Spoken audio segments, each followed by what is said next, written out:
Doom v Vamos v Vamos Epicureans. This is the Marvel Epic Collection Podcast One-Shot Edition. I'm your host, Nick Smith, and I'll be joined by Stojr in just a moment. We are participating in Kurtis Findlay's Epic Marvel Podcast Reading Club, and this one-shot is going to be our brief thoughts on today's issue, which is Marvel Fanfare #1, Fast Descent into Hell. All right, this is by Chris Claremont and Michael Golden, and I noticed that Michael Golden is also credited with the colors. There is no separate inker or penciler credit, so I am assuming this means Michael Golden did all of the artwork, and that the plotting was shared between him and Claremont. Anyway, as for the story, Tanya Anderson seeks out the Angel to help her fly to the Savage Land. Not with his wings, not to carry her, but they'll get in a helicopter. But she wants Angel to go, for reasons. Anyway, she is seeking Karl Lykos, the human side of the villain Sauron. Tanya grew up with Karl, and he is the man that she loves. Well, Angel begrudgingly accepts the mission and makes arrangements, while J. Jonah Jameson of the Daily Bugle learns of the expedition, and he decides to send Peter Parker, whom we know as Spider-Man, to go down to the Savage Land to take pictures for a story, because, well, what makes better pictures than Dinosaur Land? Well, due to the laws of nature, the helicopter, which is flying the people into the Savage Land, crashes because that has to happen in the Savage Land, and our three protagonists are chased away by barbarian hordes. Well, both Angel and Spider-Man are captured by mutants who had been artificially evolved from the natives of the Savage Land by Magneto in a previous issue that I don't remember, because if that happened before Claremont, it's been 15 years since I've read them. Now, these mutants have repaired Magneto's evolving device, but also changed it to where it could de-evolve creatures, and they decide they're going to test this device on Spider-Man and the Angel. This was a fun romp to start with. I'm not yet sure what the motivations are for the mutants who have captured Spider-Man and Angel. I'm curious where it's going to go. This acknowledged the previous story of the Savage Land. We see Garrock City, which had been destroyed by the X-Men in one of our previous volumes, so that was neat to see. And the art is just absolutely gorgeous. Michael Golden does an excellent job of conveying emotion through facial expressions and body language. This was a treat to look at. That scene where you see the Angel, Peter Parker, and who's our woman who started all this off, Tanya. Seeing the three of them sitting there in the helicopter, and Peter's got his arms crossed, he's not happy to be there. Just really well done. Small little things, but really enjoyed looking at this. All right, let's pass this off to Stojr to get his thoughts, and I'll be back in a minute to wrap it all up. All right, this is for the Christmas Eve release of Marvel Fanfare #1 in Epic Collection 8 by Magneto.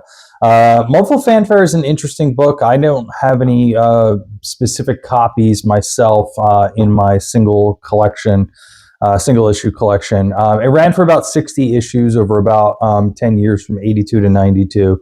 There was a second volume that, interestingly enough, was a little bit cheaper. It only ran for 6 issues in 1996. I remember in the late 90s, Marvel was doing some cheaper paper, 99-cent comics, things like Untold Tales of Spider-Man, Professor Xavier and the X-Men, and apparently there was 6 issues of Marvel Fanfare in a sort of volume 2.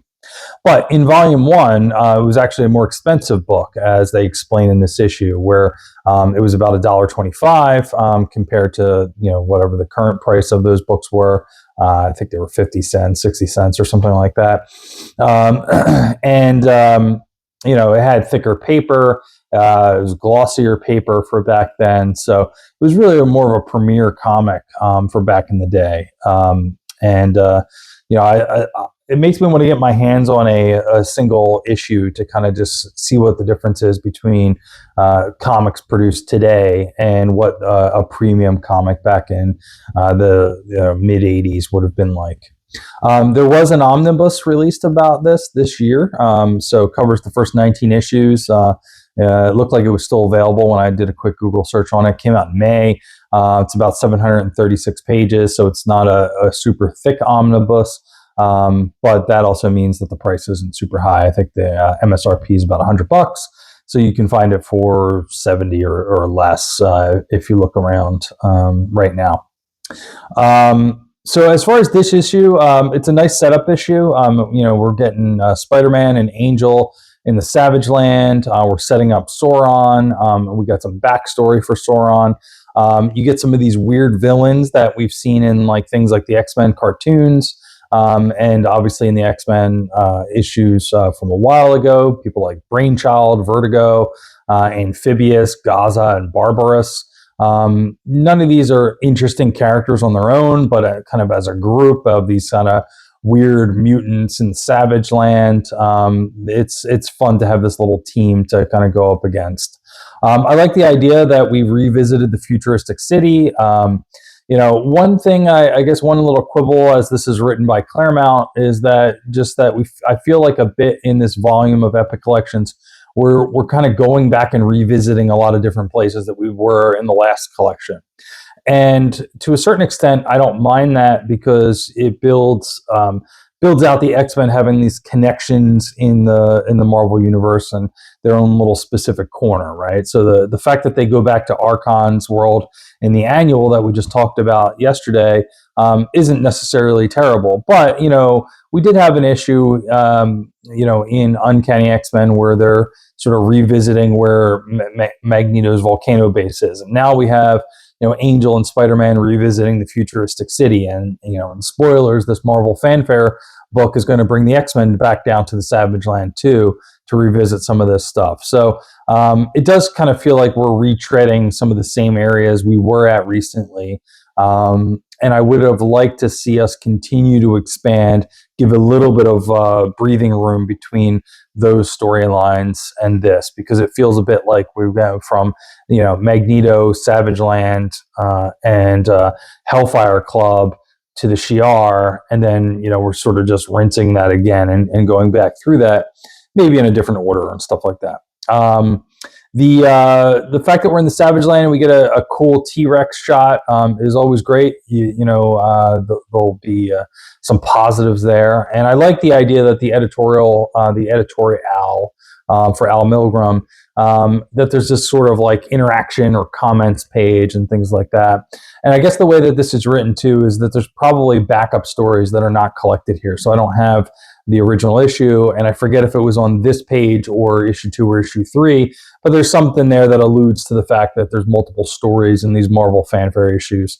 The X-Men are just kind of collecting the first one. So Marvel Fanfare, fun issue. The art is not necessarily my cup of tea, but I do respect the style of Michael Golden, so there's nothing bad about it. I like it. It's just not my go-to art.